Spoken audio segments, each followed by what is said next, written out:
다시 시리즈로 계속 전했던 계시록 말씀을 오늘도 보게 되겠습니다. 계시록 어디까지 봤나요? 19장까지 봤습니다. 계시록 몇 장까지 있어요? 22장까지 있거든요. 오늘 20장입니다. 그래서 이제 계시록도 거의 끝나가는 시점입니다. 잠깐 계시록을 간단하게 정리를 해보면 1장은 뭐였어요? 서론에 해당되는 예수 그리스도의 계시다. 예수님께서 종말에 있을 말씀을 전하는 내용을 사도 요한을 통해 가지고 밤모섬에서 환상을 통해 가지고 장차 이 지구 인류의 종말에 관한 메시지를 전한다라는 내용이 1장에 기록되어 있었고요. 2장, 3장은 뭐였어요? 7교회에 전하는 메시지였죠. 각 그 7개의 교회를 통해서 우리의 믿음을 한번, 우리는 어디에 해당되나 믿음을 마지막 때에 점검을 해봐야 된다 라고 말씀을 전했고, 4장, 5장은 뭐였어요? 천상의 상황, 하늘나라에 펼쳐지는 그 상황을 4장, 5장을 통해서 기록하고 있는데, 4장, 5장의 핵심이 뭐였어요? 예수 그리스도가 어떤 분이냐. 성경 전체가 예수 그리스도에 관해서 조명하고 있지만, 특히 계시록 4장, 5장을 통해 가지고는 우리가 알고 있는 예수님하고는 차원이 다르다. 우리가 알고 있는 예수님은 어떤 예수님이에요? 초리 맑게 초라하게 오셨어요. 말구이에 오셨다니까. 그러면서 너무너무 어렵고 힘든 삶을 살다가 십자가에 처참하게 죄수의 몸으로 돌아가셨어요. 우리 인류들이, 인생들이 생각하고 있는 예수님 하면 그 십자가에 돌아가신 분? 세상 사람들도 안 되니까? 네. 우리가 알고 있는 예수님은 그런 분이 아니다라고 4장, 5장에서 기록하고 있는 거예요.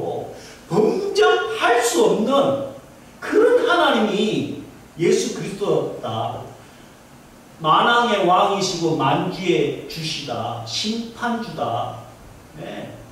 어마어마한 분이에요. 네. 그걸 지금 4장, 5장, 2장을 할애해가지고 말씀을 주고 계셨어요.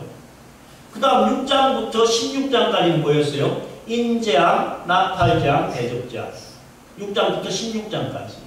이 재앙을 통해 가지고 전하는 또 메시지는 뭐였어요? 예, 인재앙 7가지, 나팔재앙 7가지, 대접재앙 7가지 통해 가지고 하나님께서는 마지막 때이기 때문에 돌아오라고, 회개하고 돌아오라고. 예.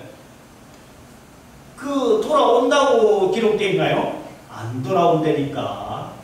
출애굽할 때에 바로 왕한테 9가지 재앙을 계속 보여줬어도 그 바로 왕은 마음이 강팍해져 가지고 끝까지 안 내보내주잖아요.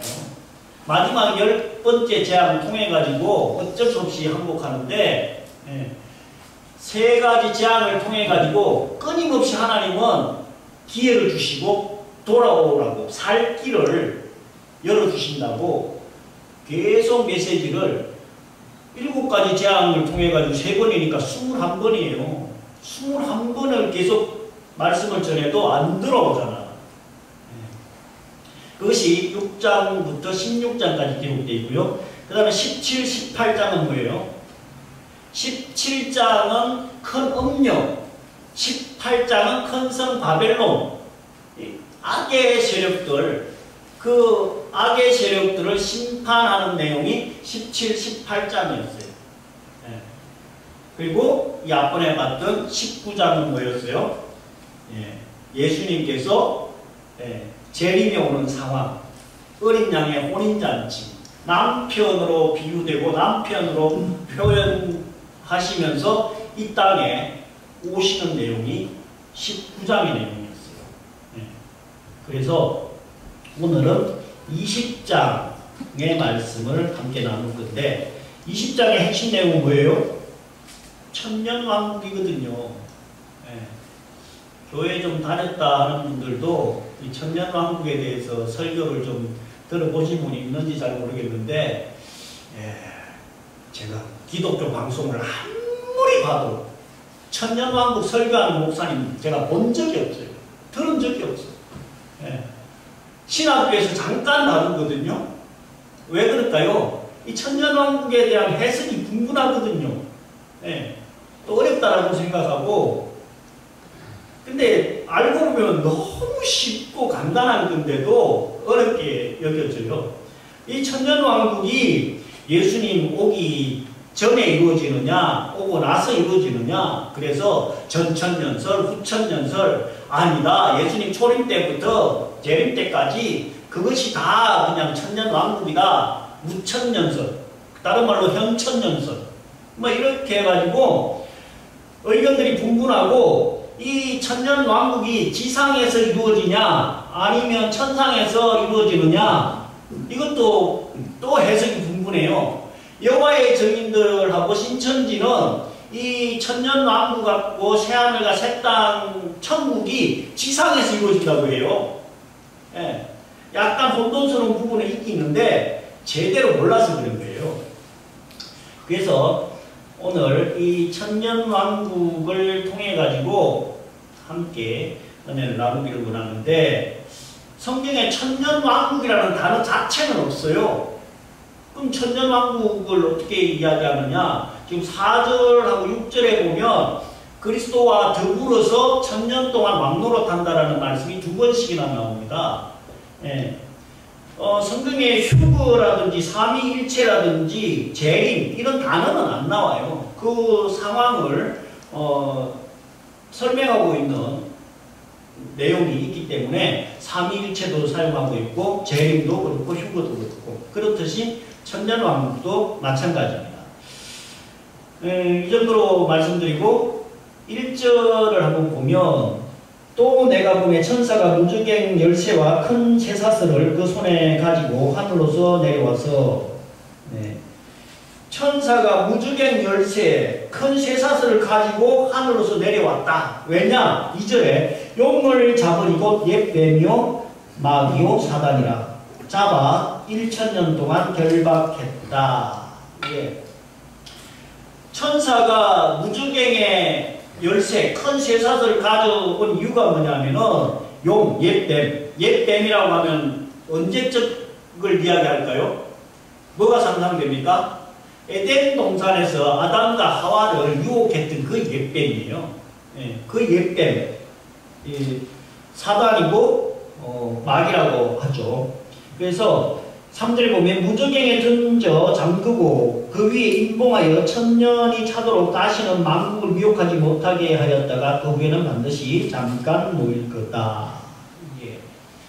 이제 앞에 재앙들을 통해 가지고 계속 인재앙, 나팔재앙, 대접재앙, 큰 음녀, 큰 성 바벨론, 이 악한 세력들을 다 심판하고, 마지막에 그 배후에 가장 그 조종하고 있는 핵심 세력이라고 할 수 있는 사단, 옛뱀, 마귀를 무저갱에 쳐놔놓고 1000년 동안 아예 임봉해가지고 못 나오게 한다. 이 내용이에요. 그래서 1000년 동안 무저갱에 쳐놓으니까, 저번에 말씀드렸잖아요. 무저갱이 뭐라고 했어요? 무저갱이 뭐가 무저갱이에요? 없을 무자에 갱도할 때 갱자라고 했죠. 그러니까 바닥이 없는 갱도, 끊임없이 내려가는, 떨어지는 그 갱도가 무저갱. 그래서 이 사단을 결박하고 가두는 장소가 무저갱이다 라고 말씀을 전했습니다. 그래서 1000년 동안 이제 사단을 무저갱에 쳐넣고 못 나오게 하니까 잠깐 나중에 1000년 지나가지고 다시 잠깐 모이긴 합니다만, 4절에 보니 또 내가 보좌들 보니 거기 앉은 자들이 있어 심판하는 권세를 받았더라. 또 내가 보니 예수의 증거와 하나님의 말씀을 인하여 목배임을 받은 자의 영혼들과 또 짐승과 그의 우상에게 경배하지도 아니하고 이마와 손에 그 표를 받지도 아니한 자들이 살아서 그리스도의 더불어 1000년 동안 왕노릇했다. 예. 사단 마귀에게 우상 숭배, 그것들을 숭배하지도 않고 이마와 손에 적 그리스도의 표를 받지 아니한 자들, 목베임 당해갖고 순교했던 사람들, 예. 끝까지 믿음 지켰던 사람들은 1000년 동안 예수 그리스도와 더불어서 왕노릇 한다는 거예요. 뭐 여기서 왕노릇은 어떤 상황인지 정확하게는 모르겠지만 뭐 그냥 우리가 단순하게 생각할 수 있는 옛날에 왕들이 누렸던 그런 그 권세를 누릴 수 있게끔 말씀 그대로 그냥 이해하면 될 것 같아요. 그래서 5절에 그 나머지 죽은 자들은 그 1000년이 차기까지 살지 못하더라. 이는 첫째 부활이다. 예. 앞에 그 적 그리스도가 나중에 장악하는 세상이 되면 이마와 손에다가 그 짐승의 표를 준다고 했잖아요. 그래서 뭘 못하게 한다고 했어요? 매매, 경제 활동을 못하게 한다고 했잖아요. 그게 이해가 잘 안 됐는데 이번에 중국을 가서 보니까 이해가 되더라고요. 네. 중국은요, 그 이동을 하면 심지어 그 호텔에 잠자잖아요. 그럼 여권을 다 전부 다 수거해. 여권 수거해가지고 누가 어디서 며칠을 잡는지를 기록을 다 해. 그리고 그 우리나라 KTX 같은 기차를 타잖아요. 그러면 이 사람이 어디서부터 어디로 이동했다라는 게 전부 기록으로 다 남겨야 되고, 관광지마다 가면 전부 또 체크를 해. 누가 여기 왔는지. 그래서 이 짐승의 표 그게 없으면 매매를 못하고 이동을 못하게 한다는 성경 말씀 기억이 확 나더라니까요. 아, 마지막 때가 되면 이렇게 통제 사회가 돼가지고 즉 그리스도의 표가 없으면 아무것도 할 수 없는 상황이 이렇게 만들어지겠구나 하는 게 확 와닿더라니까요. 그래서 그 표를 안 받고 우상에게 경배하지도 아니하고 끝까지 믿음 지키면서 순교했던 사람들은 첫째 부활할 때에 부활해서 예수 그리스도와 함께 더불어서 1000년 동안 왕노릇 한다는 거예요. 이 땅에 정말 어렵고 힘들게 고통스럽게 신앙생활하고 믿음 지키면서 순교까지 한 사람들에 대한 보상이 없으면 그것도 좀 억울하지 않겠어요? 하나님께서는 우리가 한 것에 대한 보상으로 최소 몇 배 주신다고? 30배, 60배, 100배, 1000배, 만배라니까요. 최소가 30배예요. 순교까지 했는데 1000년 동안 왕노릇하게 해주시는 것은 뭐 당연한 보상이 아닐까라는 생각도 해봐요. 왜냐? 하나님의 사랑은 끝이 없잖아요. 그래서 1000년 동안 왕노릇하게 해서 첫째 부활에 부활토록 한다. 6절 이 첫째 부활에 참여하는 자들은 복이 있고 거룩하도다. 둘째 사망이 그들을 다스리는 권세가 없고 도리어 그들이 하나님과 그리스도의 제사장이 되어 1000년 동안 그리스도와 더불어 왕노릇한다. 다시 또 말씀하고 있어요. 둘째 사망이 그들을 다스리는 권세가 없다. 둘째 사망, 두 번 죽는 일이 있다는 거예요. 누가 두 번 죽을까요? 우리 육체가 한 번 죽잖아요. 육체가 한 번 누구나 죽거든요. 그렇게 해서 그 죽었던 몸이 예수님 재림하실 때에 마지막 7번째 나팔 불 때에 다 살아나고 깨어나잖아요. 그래서 그때 다시 살아나가지고 천년 왕국에 들어가고 새하늘과 새 땅에 들어가는 사람들은 두 번째 죽음을 맞이하지 않지만 하나님 믿지 않는 영혼들, 적 그리스도, 짐승, 거짓 선지자들 이것들은 다시 또 죽는다니까 어디에 죽어요? 둘째 불못에 던져져서 두 번째 사망. 그러니까 그 악한 존재들은 죽음을 두 번 경험하는 거예요. 그래서 6절에서는 첫째 부활에 부활했던 하나님의 사람들은 두 번 죽음을 맞이하지 않는다라는 거예요. 7절 그 천년이 참에 사단이 그 옥에서 놓여 나와서 땅에 사방 백성 곡과 마곡을 미혹하고 고와 싸움을 붙이니 그 수가 바다 모래와 같으리라. 저희가 지면에 널리 퍼져 성도들의 짐과 사랑하시는 성을 두르매 하늘에서 불이 내려와서 저희를 소멸하고 또 저희를 미혹하는 마귀가 불과 유황 곳에 던져지니 거기는 그 짐승과 거짓 선지자도 있어 세세토록 밤낮 괴로움을 받으리라. 네. 천년이 사고 천년이 지나고 나면 사단 마귀 용이 잠깐 모임을 받았다가 잠깐 모인 그 사이에 온 지들 세력을 모으는데 그것이 곡과 마곡을 미혹했다. 이 곡과 마곡이 정확히 어딘지는 잘 지금 뭐 해석이 또 분분하기 때문에 그 악한 세력들을 모아가지고 하나님께 또 대적한다는 거예요. 이 마지막 대적이에요. 곡과 마곡의 전쟁이라고 하거든요. 근데 그 마지막 전쟁 때도 그냥 하나님께서는 하늘에서 불을 내려갖고 순식간에 이것들을 없애버린다는 거예요. 그래서 마귀, 짐승, 적그리스도죠. 그리고 거짓 선지자, 이게 악한 존재의 3종 세트거든요. 마귀, 짐승, 적그리스도, 그리고 거짓 선지자.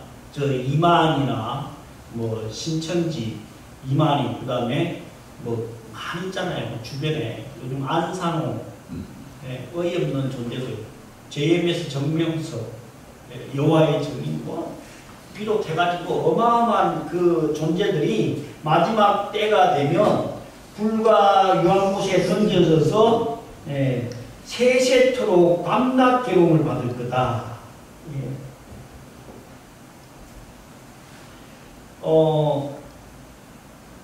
11절 또 내가 크고 흰 보좌와 그 위에 앉으신 자를 보니 땅과 하늘이 그 앞에서 피하여 간대었더라. 11절부터 끝까지를 한 단어로 뭐라고 하냐면요, 백보자 심판이라고 하거든요. 그 전에 이 천년왕국이 어떻게 이루어질까? 아까 잠깐 말씀드렸지만 예수님이 이 땅에 오고 난 이후에 천년 동안이 이루어지는 것을 전천년설이라고 해요. 아니다. 인간들이 통치하는 이 나라에서 천년 동안 어마어마한 그 환경의 변화나 살기 좋은 상황이 된 후에 예수님이 재림할 거다. 이걸 후천년설이라고 그러고요. 아니야. 초림한 예수님부터 재림 때까지 천년왕국은 없어. 그냥 예수님이 초림에서부터 재림 때까지 이 전체적인 상황이 왕국이야. 이렇게 이야기하는 무천년설. 그러니까 지금이 천년왕국이다 라고 주장하는 현천년설인데 어느 게 맞는 것 같으세요? 어느 게 맞는 것 같아요? 후천년설은 뭐 거의 지금은 얘기도 안 되고 있고, 전천년설하고 무천년설, 특히 우리 지금 개신교 합동, 통합, 그리고 제가 속해 있는 백석, 이쪽은요 거의 무천년주의거든요. 천년왕국은 없다. 초림 때부터 재림 때까지가 천년왕국이다. 이렇게 지금 주장을 하고 있고 가르침을 받았어요. 근데 성경을 아무리 봐도 좀 이해가 안 되는 거예요. 아니 지금이 어떻게 천년왕국이냐. 우리가 지금 천년 동안 왕노릇 한다고 하는데 여러분들 왕노릇 하고 계세요? 삶이 얼마나 힘들어. 이 천년왕국을 주장했던 거는요, 중세 교황권이 워낙에 힘이 셌던 때, 그러니까 왕도 교황한테 가서 재가를 받아야 되는 그 그 시점에서는 그 교황권 입장에서 보면 왕국이 따로 없죠. 그래서 예수님 초림 때부터 재림 때가 그냥 왕국이요. 지들은 왕국이지. 그래서 저는 지금 계시록 계속 공부를 하고 또 알아보는 중에 성경의 순서를 봐도 19장에서 예수님께서 재림에 오시거든요. 그 다음에 20장에서 천년왕국이 이루어지잖아요. 결국 중요한 거는 누가 통치를 하고 다스리느냐가 관건이라고 저는 보거든요. 예수님께서 재림에 오셔가지고 통치를 하니까 적 그리스도, 사단, 마귀, 짐승 다 무저갱에 쳐다놓고, 그러면 사단, 마귀, 적 그리스도, 거짓 선지자들이 전부 다 무저갱에 쳐넣어가지고 없으니까 그때는 완전 하나님, 예수님께서 다스리는 나라가 되니까 얼마나 평화롭겠어요. 이 내용이 이사야 65장 17절부터 25절까지 기록이 되어 있어요. 나중에 집에 가서 한번 읽어보세요. 이 천년왕국에 관한 그 말씀이 이사야 선지자를 통해 가지고 아주 상세하게 기록을 잘 해놓고 있어요. 이걸 근데 혼동을 하는 게 뭐냐면은 천년왕국하고 새하늘과 새 땅, 새 예루살렘 성 이걸 자꾸 믹스해 가지고 생각을 하니까 정리가 안 되는 거예요. 천년왕국은 이 땅에서 이루어지는 거고요. 새하늘과 새 땅, 새 예루살렘 성은요. 지금 몇 절입니까? 11절에 보면요. 또 내가 크고 흰 보좌와 그 위에 앉으신 자를 보니 땅과 하늘이 그 앞에서 피하여 간데 없더라. 천년왕국 이후에 백보자의 심판이 있을 때는 벌써 이 지구는요. 땅과 하늘은 간데없이 사라진 이후라니까. 그래서 천년왕국하고 새하늘과 새 땅 천국은 별개라고 확실하게 기억을 하고 있어야 돼요. 근데 신학자들도 이걸 혼돈스러워가지고 두 개를 막 믹스해가지고 구분을 못하는 거야. 이게 가장 큰 문제예요. 자, 그래서 12절에 보면 또 내가 보니 죽은 자들이 무릎 대수하고 그 보좌 앞에 서 있는데 책들이 펴있고 또 다른 책이 펴져 있으니 곧 생명책이라. 죽은 자들이 곧 자기 행위를 따라 책들이 기록된 대로 심판을 받으니 바다가 그 가운데 죽은 자들을 내어주고 또 사망과 음부도 그 가운데 죽은 자들을 내어주매 각 사람이 자기의 행위대로 심판을 받고 사망과 음부도 불못에 던지우니 이것은 둘째 사망 곧 불못이다. 예. 책이 두 권이 있어요. 무슨 책이 있어요? 다른 책이 있다고 하잖아요. 그러니까 생명책이 있고 다른 책은 뭘까요? 행위책이라고 보면 돼요. 옛날 해조 이성계인가 그 드라마 역사 드라마 보니까 그 살생부가 있잖아요. 넌 오른쪽, 넌 왼쪽 해가지고 이름이 살생부에 적혀 있으면 왼쪽이에요. 그냥 바로 죽임을 당하더라고. 그러니까 생명책의 기록이 안 돼 있으면 둘째 사망에 들어가는 거예요. 그리고 이제 좀 초신자들이 궁금해하고 질문을 자주 하는 내용이 뭐냐면, 아니 이순신 장군이나 세종대왕은 기독교가 우리나라에 들어오기 전에 살았던 사람들인데 이 사람들은 천국 가요, 지옥 가요?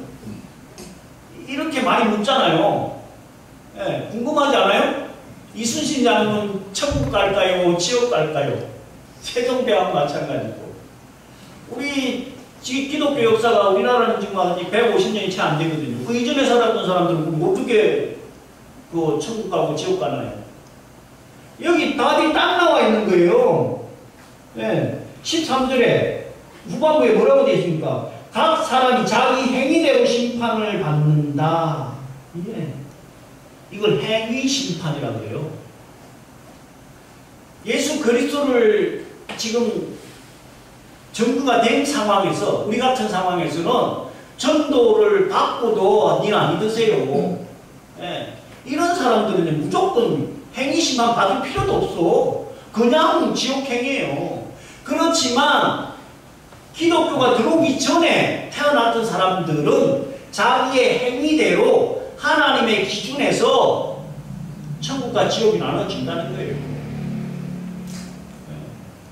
그래서 이 예수 그리스도를 믿었던 사람들은요, 믿는 사람들은 심판을 받지 않는다라고 요한복음에 기록되어 있고 로마서에도 기록되어 있고 성경 자체에 기록되어 있는데, 하나님 믿지 않는 자들은 행위 심판을 분명히 받는다라고 이렇게 기록이 딱 돼 있어요. 그래서 14절에 사망과 음부도 불못에 던지우니 이것은 둘째 사망 곧 불못이라. 누구든지 생명책이 기록되지 못한 자는 불못에 던지우리라. 아까 말씀드렸죠.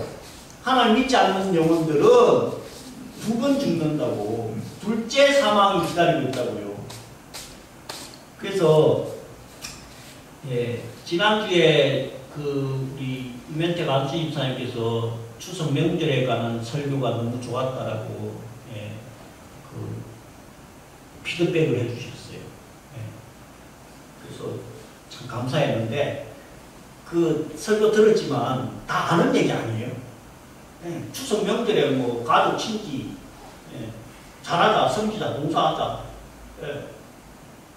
이 하나님의 말씀이 세상적인 기준, 잘 먹고 잘 살자, 뭐 하나님 믿고 복 받자, 이 정도면 세상 다른 종교하고 별 차이가 없어요. 도덕적이고 철학적이고 뭐 수준 있는 강의 들으려면요, 다른 사람들 저보다 훨씬 더 잘해. 진짜 막 부끄러울 정도예요. 저는. 그래도 우리가 기독교의 가장 큰 희망이고 소망이고 꿈은 뭐예요? 다른 종교하고 차이 나는 게 뭐예요? 새하늘과 새 땅, 천년왕국이 있다는 거예요. 이 소망 빼버리면 다른 종교하고 다를 바가 하나도 없다니까. 아무 소망도 없어요. 그래서 이 계시록 20장 이후의 내용은 정말 너무너무 큰 희망이고 소망이고 기대가 너무너무 돼요. 진짜 이것 때문에 이 주일날도 이렇게 답답한 지하에서 예배드리고 찬양하고 기도하고 모여서 있는 거 아니에요? 이 천년왕국의 천국 영생의 소망을 분명하게 확실하게 잡고 하루하루 살아가야 된다니까요. 그렇지 않으면 이 땅을 이겨낼 힘이 나오질 않아요. 삶이 얼마나 지치고 피곤하고 힘들어요. 하루하루 사는 게 힘드냐고요. 근데 우리 왜 살아가요? 천국 영생의 소망, 천년왕국의 소망이 있기 때문에 이렇게 사는 거예요. 그걸 예수님께서 체계적으로 순서적으로 준비를 철저하게 하고 기다렸다는 거예요. 하여간 계시록 볼 때마다 흥분되고 너무너무 기대되고 감사해요. 이 소망을 갖고 끝까지 승리하는 저와 여러분, 천년왕국에서 예수님과 더불어서 왕노릇하며 새하늘과 새 땅 영원한 하나님 나라에서 끝까지 하나님 찬양하고 경배하고 복된 영혼들 되시기를 예수 그리스도 이름으로 간절히 축원드립니다. 아멘. 주님 감사합니다. 꿈도 희망도 소망도 바라보기 힘든 이 땅을 살아가지만 아버지 하나님께서는 오늘 계시록 20장의 말씀을 통하여서 천년 왕국이 있을 것이고 천년 왕국에서 영원히 왕노릇할 것이라고 말씀 주심에 감사를 드립니다. 이 소망 가지고 이 땅의 힘든 삶을 넉넉히 이겨낼 수 있는 하나님의 귀한 자녀들 삼아 주시옵기를 간절히 바라고 원하오며 우리 주 예수 그리스도로 감사하며 기도하옵나이다. 아멘.